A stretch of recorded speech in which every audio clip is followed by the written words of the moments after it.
Kenapa baru hari ini?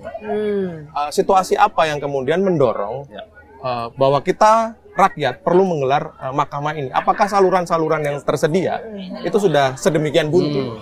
Ya, karena suasananya kan sekarang berbeda ya, karena alat-alat untuk surveillance-nya, untuk mengamat-ngamati, untuk menekan, itu sekarang makin banyak gitu. Makanya kalau ada teman-teman yang bilang, kok yang sekarang kalah berani sama yang dulu, sebenarnya enggak juga.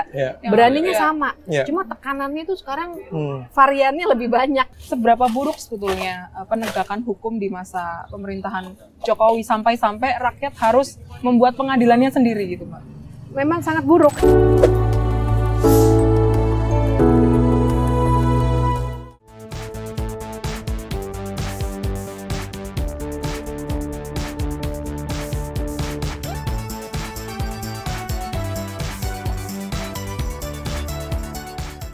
Halo, jumpa lagi dengan Bocor Halus Politik bareng gue Rikang dan Francisca Kristirasana. Kita agak istimewa ya. Iya, di tengah atmosfer melawan nih. Iya, Mahkamah Rakyat luar biasa di Makara UI. Begitu kita bersama dengan Mbak Bivitri Susanti dan Mas Edi Wahid. Oke, halo. Mbak, Halo, Mas. halo. Apa kabar, Mas?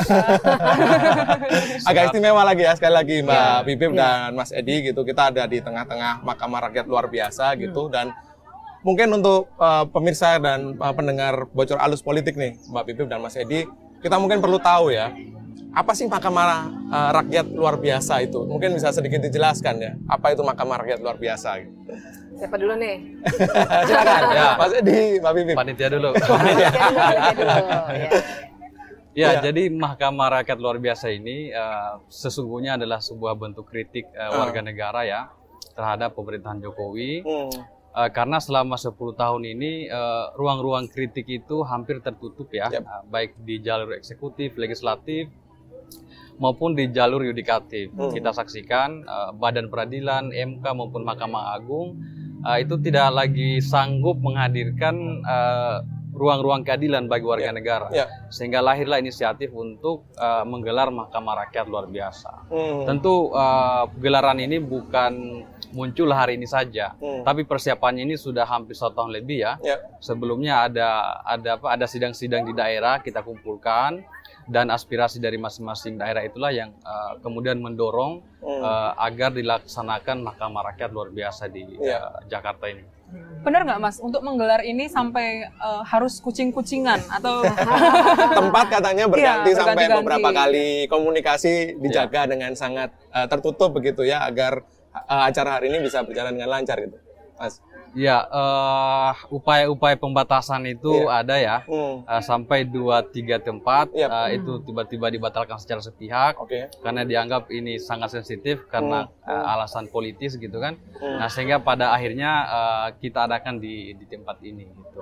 Meskipun kita sampaikan bahwa ini adalah sidang rakyat ya, yang tentu punya dasar hukum, batu ujinya adalah undang-undang dasar gitu. Tapi entahlah kenapa tetap dibatasi dan dibatalkan tempat tersebut.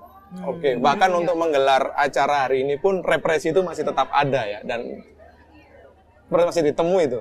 Ya, upaya-upaya surveillance mata-mata itu sampai tadi malam kita masih temukan ya. Cuman ancaman risiko itu masih alhamdulillah sampai sekarang masih terkendali. Tapi mungkin Mbak Bibip juga bisa memberikan pandangan bahwa dulu aktivis 98 atau ketika masa Orde Baru itu kita sangat berani untuk memberikan gerakan-gerakan atau menunjukkan gerakan-gerakan. Tapi sekarang untuk membuat gerakan seperti ini harus kucing-kucingan. Apa sih sebetulnya yang terjadi?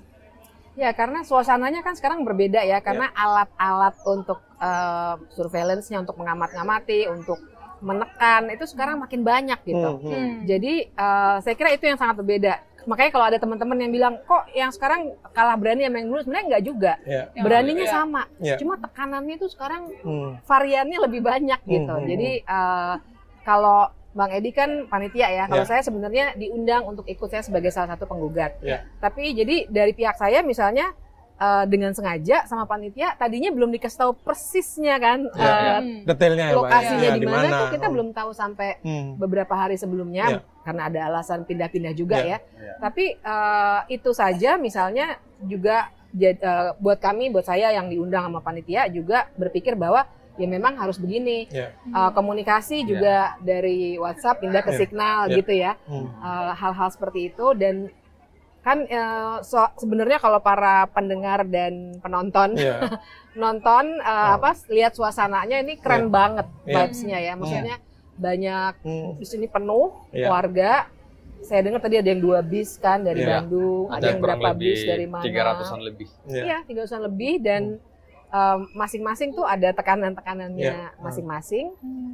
Tapi saya kira tadi tuh ya yang buat saya juga lumayan mengharukan tadi pas ngobrol sama teman-teman penggugat, kan penggugatnya tuh juga warga ya, yang akademisi itu cuma saya, dan menurut saya bagus desain seperti itu, karena memang warga yang harus muncul.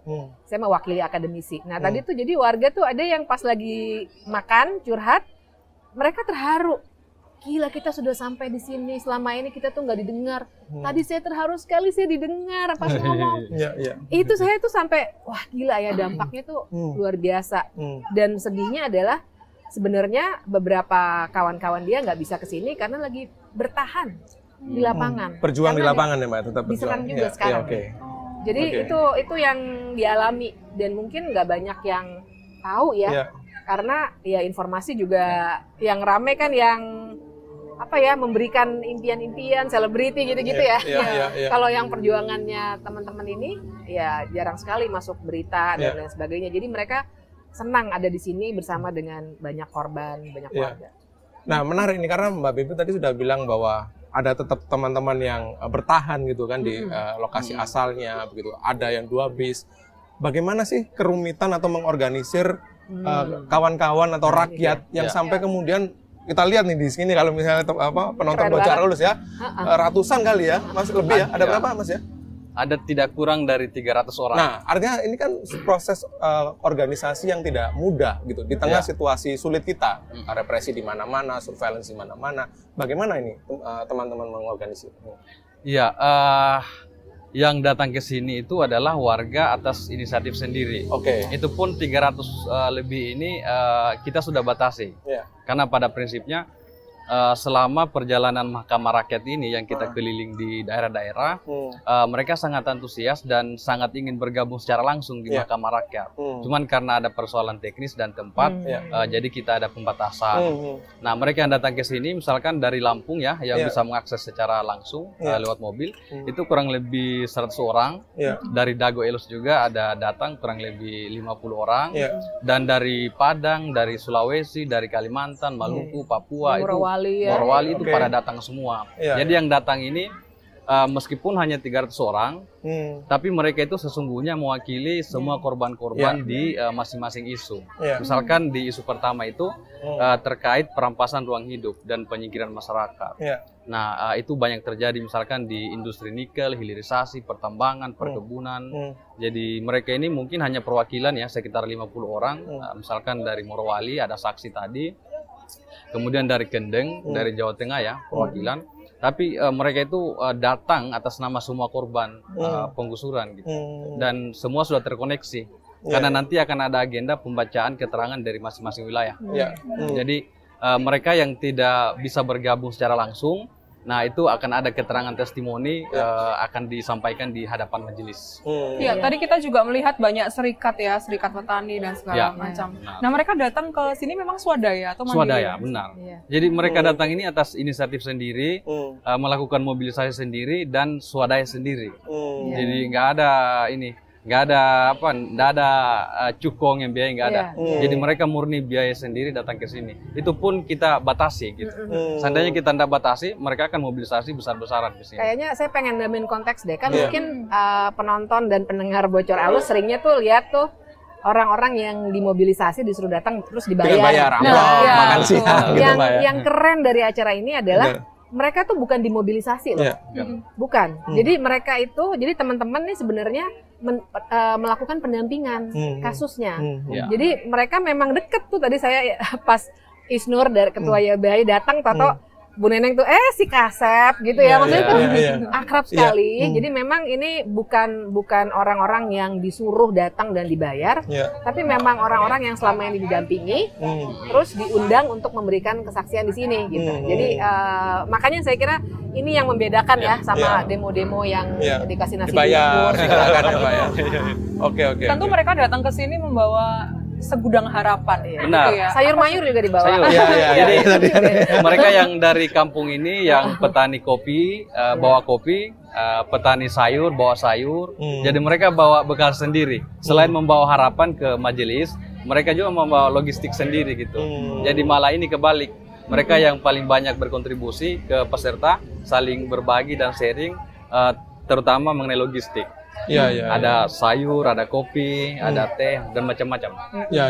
Mbak, aku ingin masuk ke Mbak Bibip ya, bahwa hari ini sudah digelar Mahkamah Rakyat luar biasa gitu.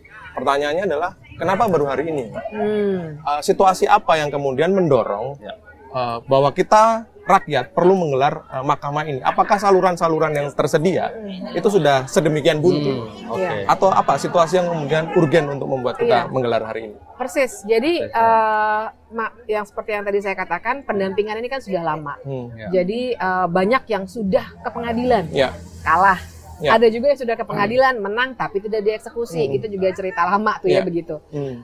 Dan kemudian kami juga makin melihat bagaimana bahkan di level yang elitnya, putusan MK 90, putusan MA yang untuk calon gubernur dan lain sebagainya. Tapi itu pun terjadi setelah perencanaan ya. Tapi pada suatu titik kami memang melihat harus ada alternatif untuk mencari keadilan. Karena ternyata keadilan tidak bisa diberikan oleh forum resmi, karena forum resminya sudah dikooptasi. Nah, jadi sebenarnya kami ide untuk bikin Mahkamah Rakyat ini waktu itu dibicarakannya bareng-bareng karena itu. Apalagi teman-teman yang mendampingi di lapangan ya, mereka tahu persis. Misalnya Dago Elos ya, itu alat buktinya luar biasa bagus, semuanya sih yang dirumpin juga semuanya.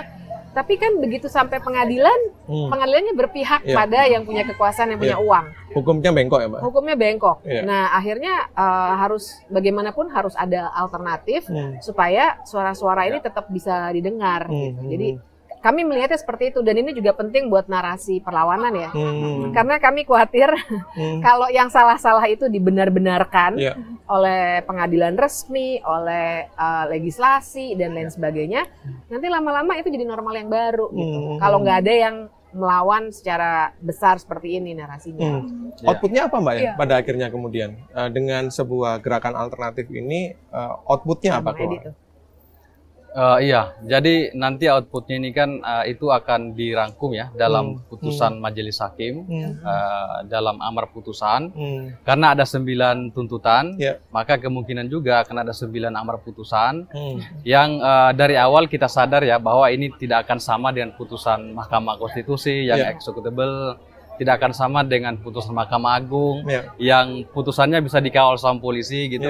Tapi ini adalah putusan rakyat ya, hasil rembuk bersama, putusan rakyat sebagai pengampu kedaulatan tertinggi. Dan ini akan menjadi landasan moral, landasan etik ya, dan landasan bergerak bagi semua korban-korban pengusuran, korban dari pelanggaran hak asasi manusia gitu. Nah, kurang lebih seperti itu. Dan kalau boleh saya tambahkan kan, jadi semua yang terjadi di sini juga bukan pertunjukan. Semua dokumennya itu dokumen hukum beneran gitu. Jadi alat buktinya benar, nanti ada ahli juga, uraian gugatannya juga bagus. Jadi juga kami berharap paling tidak dokumentasi itu jadi catatan sejarah yang penting. Tapi nggak hanya itu, bisa diambil sama teman-teman media, mungkin ditindaklanjuti, mungkin dipakai sama organisasi internasional untuk pelaporan-pelaporan untuk kepatuhan soal kovenan-kovenan hak asasi manusia ya. Misalnya hal-hal seperti itu. Paling tidak outputnya memang bukan, jangan bayangkan ini seperti ya pengadilan negeri ya, bisa dieksekusi, bisa ada sanksi pidana, ada ganti rugi, yang nggak ada. Tapi ini adalah sebuah pernyataan politik yang sangat kuat, dan saya tadi setuju sekali dengan Bang Edi yang mengatakan bahwa ini adalah suatu dasar moral kita untuk bergerak gitu. Kalau kita diam aja, ya udah habis kita sebenarnya. Ini tinggal Ya. perlawanan dari yang kuat gitu. Tapi mungkin secara konsep apakah ada penegakan khusus gitu ya, penegakan khusus dari Mahkamah Rakyat agar nanti outputnya tidak dianggap sekadar menjadi catatan tahunan gitu atau semacam rekomendasi begitu.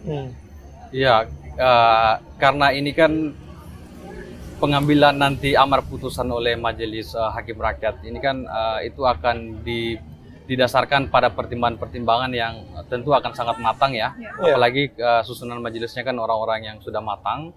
Apalagi dan proses pembuktian dan argumentasi yang dibuat oleh penggugat ini sesungguhnya itu sudah dibuat sejak 1 tahun yang lalu.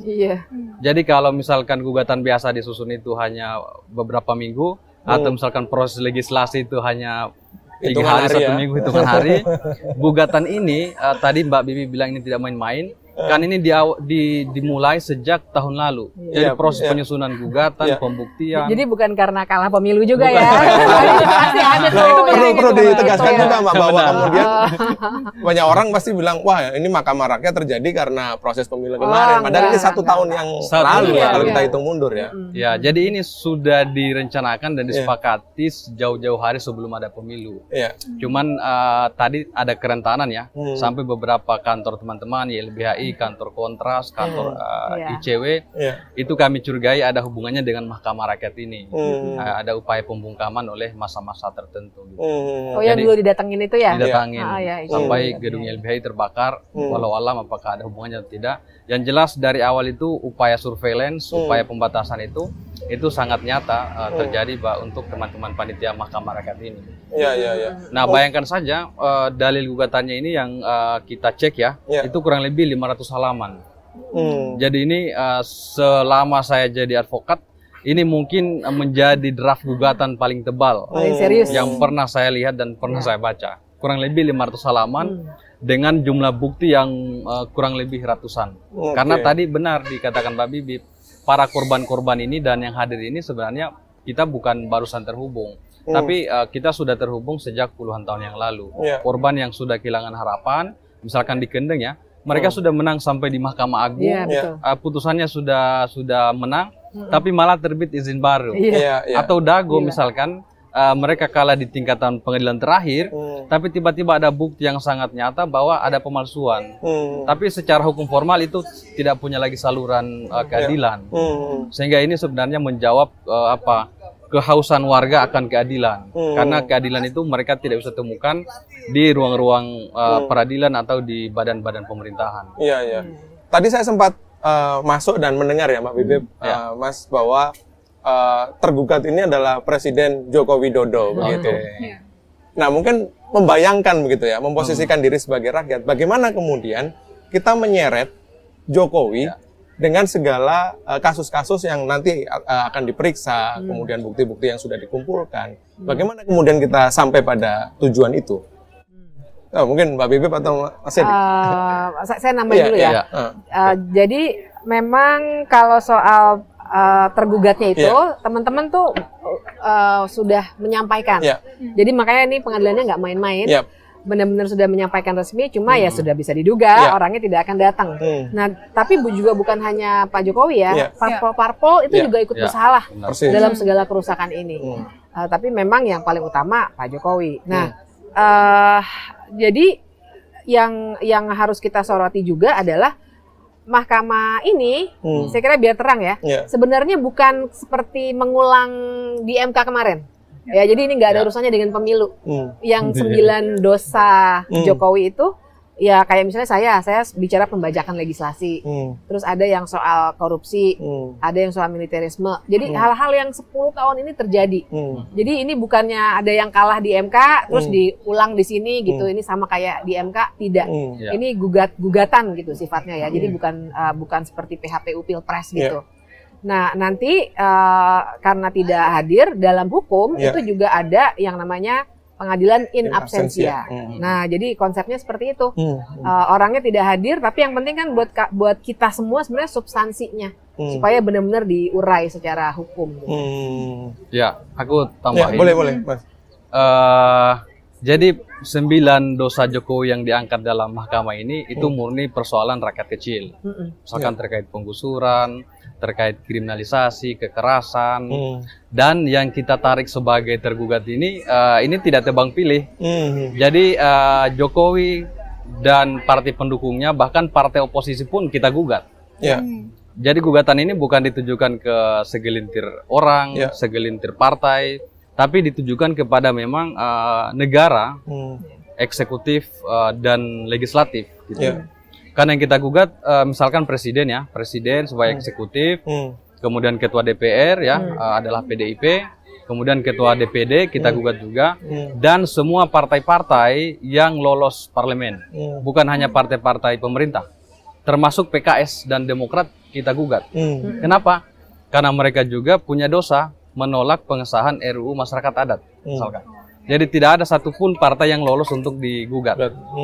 Jadi kalau misalkan dikatakan ini jangan-jangan politis, bisa dibuktikan bahwa semua partai, bahkan partai Hanura kalau nggak salah yang tidak lolos di parlemen, DPR, itu kita gugat. Kenapa? Karena dia terlibat di tahun 2014, dia lolos parlemen dan dia otomatis terlibat.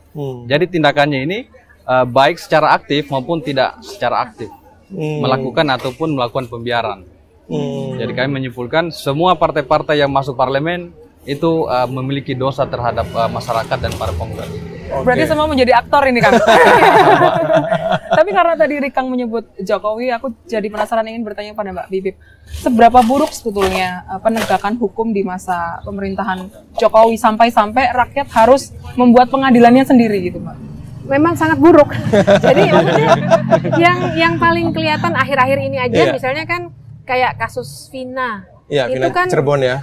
Itu 8 tahun yang lalu udah pemerintahan Pak Jokowi kan misalnya gitu. Tapi kan itu seperti gunung es aja karena kepalang viral. Tapi sebenarnya kasus di mana ternyata si terpidananya itu korban salah tangkap, hasil penyiksaan dan lain sebagainya, itu luar biasa. Teman-teman YLBHI, teman-teman Kontras juga punya datanya. Saya sendiri nggak hafal ya, jadi nggak bisa saya kutip. Tapi datanya ada. Itu satu tuh kalau di penegakan hukum pidana. Tapi dalam konteks perdata ya, ketika warga harus melawan korporasi, warga mungkin aja menang. Jadi kita kan agak gambling ya, tapi teman-teman teruslah mendampingi secara hukum. Tapi pun ketika menang, ada datanya juga. Kalau nggak salah udah pernah diulas juga deh sama majalah Tempo, nggak dieksekusi. Jadi korporasinya ya udah begitu saja. Jadi kemenangan itu juga nyaris tidak ada gunanya. Nah, begitu juga dengan warga misalnya yang minta keterbukaan informasi. Itu cukup banyak juga kasus yang menang yang kaitannya dengan misalnya tambang gitu ya, dan beberapa isu lain menang tapi juga tidak ditindaklanjuti dan tidak ada komitmen. Nah, kalau di negara lain yang negara hukumnya baik, rule of law-nya baik, putusan pengadilan itu wah pemerintah udah nggak mungkin lah tidak mematuhi. Kalau di sini kayak nggak dianggap sama sekali. Jadi itu yang akhirnya bikin warga jadi frustasi, dan saya mau ngangkat juga bahwa frustasinya warga ini sebenarnya bahayanya adalah mereka benar-benar tidak menganggap ada hukum. Jadi kita nih kayak lawless society gitu.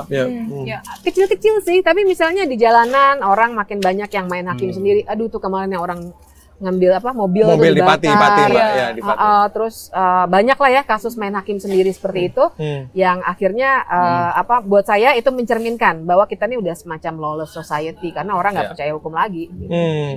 Tapi kenapa Mbak ya, fenomenanya adalah justru ketika presiden itu dari masyarakat sipil begitu ya, justru kekerasan yang dilakukan oleh aparat itu semakin masif, militerisme juga semakin meningkat dan macam-macam. Itu kenapa ya kalau kita tarik kalau lihat dari akarnya ya? Ya, kita harus melihat bahwa sistem politik ini kan memang nggak bergantung pada satu orang. Pasti itu ada kelindannya gitu. Jadi kalau melihat Jokowi, makanya teman-teman benar sekali, tergugatnya itu bukan hanya Jokowi. Ketika kita melihat Jokowi, kita harus juga bisa melihat siapa yang ada di sekitar dia. Dan akhirnya ya buat saya civil society itu kita harus lekatkannya di kelompok-kelompok yang bertahan dan melakukan perlawanan. Tapi bahwa seseorang itu tadinya bukan tentara dan bukan pemerintah, bukan berarti dia civil society kan, civil society kan sebenarnya civics-nya ya, warganya dibandingkan dengan state-nya gitu. Nah, dalam konteks ini sebenarnya ya Jokowi bukan civil society seperti yang kita bayangkan, tapi kebetulan dia bukan dulunya birokrasi atau anak siapa jenderal dan lain sebagainya. Oke. Ya, Mas, kalau kita lihat di Mahkamah Rakyat ini, rakyat kan menuntut penyelesaian kasus HAM masa lalu, dan kita tahu bahwa presiden terpilih kita memiliki catatan hitam tentang kasus HAM. Nah, bagaimana nanti ke depan penyelesaian kasus-kasus HAM itu akan terjadi gitu? Apakah akan terwujud atau justru lebih buruk? Ya, dan itulah salah satu alasan juga Mahkamah Rakyat ini digelar, karena selain rekam jejak Jokowi 10 tahun terakhir tidak mampu menghadirkan penyelesaian terhadap kejahatan HAM, dan pandangan ke depan kita juga ini akan semakin buruk. Karena ini kita tidak bicara Jokowi, Gibran atau Prabowo, tapi ini ada sistem yang mengekang negara yang dikuasai oleh tadi disebut oligarki atau kelompok-kelompok yang di dalamnya juga terdapat pelaku-pelaku kejahatan HAM. Misalkan Prabowo diangkat sebagai presiden, ini semakin menjauhkan harapan korban-korban untuk penuntasan pelanggaran HAM gitu. Nah, yang kami garis bawahi ini adalah rezim Jokowi ini ya, rezim Jokowi dan jejaring ini kan menggunakan hukum untuk mempertebal impunitas, menggunakan hukum untuk mengulang kejahatan yang sama gitu. Sehingga tidak ada ruang-ruang pengadilan karena mereka menggunakan hukum itu. Bagaimana seolah-olah ini legal, legitimate, padahal secara substansi itu jauh dari keadilan gitu. Nah, sehingga memang mau tidak mau rakyat yang ingin mencari keadilan itu harus kembali ke konstitusi, kembali ke undang-undang dasar. Karena undang-undang maupun peraturan teknis di bawahnya itu hampir semua sudah dikooptasi oleh rezim Jokowi. Nah, apalagi terkait pelanggaran HAM ya, beberapa rekomendasi tim di zaman Jokowi itu kan menurut kami hanya gimmick, hanya gimmick secara politik, seolah-olah itu sudah menghadirkan niat baik, padahal secara substansi, secara prinsip demokrasi itu semakin menjauhkan dari keadilan korban. Satu contoh lagi, misalkan peradilan Paniai di Makassar ya. Itu Jokowi mengklaim bahwa mereka sudah punya keinginan untuk menuntaskan kejahatan HAM. Tapi sesungguhnya itu hanya gimmick, bahwa mereka seolah-olah sudah menyelesaikan, tapi putusannya kan bebas. Kenapa bebas? Karena memang tuntutannya itu direncanakan dari awal untuk bebas. Bukan betul-betul menuntut untuk pertanggungjawaban, tapi menuntut untuk pelaku itu terbebas dari jeratan hukum. Karena korban ini kan tuntutannya satu, ada mekanisme yudisial untuk penyelesaian pelanggaran HAM. Tapi pemerintah bagaimana memodifikasi itu seolah-olah ini mekanisme yudisial, ini mekanisme hukum, tapi secara substansi itu malah mempertebal impunitas. Gitu. Satu pertanyaan terakhir begitu, karena sudah hujan. Langit menangis dia melihat. Ke depan 5 tahun ke depan pasti situasi ini akan terus terjadi begitu ya, bahwa Prabowo sebagai kemanjangan tangan Jokowi atau kontinuitas pemerintah itu, apa yang perlu dilakukan oleh rakyat agar perlawanan-perlawanan serupa tetap hidup? Singkat aja, Mbak Bibip, Mas Edi. Iya, kalau buat saya sih yang pasti kita harus seperti MLM ya, multi level marketing, menyebarluaskan apa yang kita bicarakan dalam berbagai training, dalam berbagai apapun lah. Bahkan arisan juga kita ngomongin aja soal negara. Karena kegelisahan itu harus dipelihara. Dan kegelisahan itu yang harus kita salurkan jadi perlawanan gitu ya, apapun bentuknya nanti. Yang penting jangan diem aja. Yang saya khawatir tuh banyak orang yang udah frustasi, pesimis, terus akhirnya diem aja. Gitu. Mas Edi? Iya, proyeksi kita memang ke depan ini situasi penegakan hukum, HAM dan demokrasi ini akan semakin gelap ya, apalagi dipimpin oleh langsung aktor kejahatan HAM. Nah, karena itu Mahkamah Rakyat ini adalah titik awal agar semua ruang-ruang sipil itu mulai dibuka ya. Masyarakat bisa ketemu satu sama yang lain, gerakannya itu terhubung dari timur sampai barat. Karena dari awal kan gerakannya ini kan selalu dipecah-pecah ya. Jadi ini adalah model keterhubungan baru. Gerakannya itu harus satu nasib ya. Apa yang dirasakan teman-teman Papua itu sama dengan dirasakan teman-teman Jawa. Begitupun yang teman-teman rasakan di Sulawesi itu sama nasibnya dengan teman-teman di Kalimantan gitu. Jadi ruang-ruang pertemuan rakyat itu harus terus hidup. Karena hanya dengan cara itu ruang sipil ini semakin terbuka. Oke, baik Mbak Bibip, Mas Edi, terima kasih untuk diskusinya. Saksikan terus Bocor Alus Politik di YouTube Tempo.co dan kalian bisa dengerin juga di Spotify Bocor Alus Politik. Sampai jumpa. Sampai jumpa.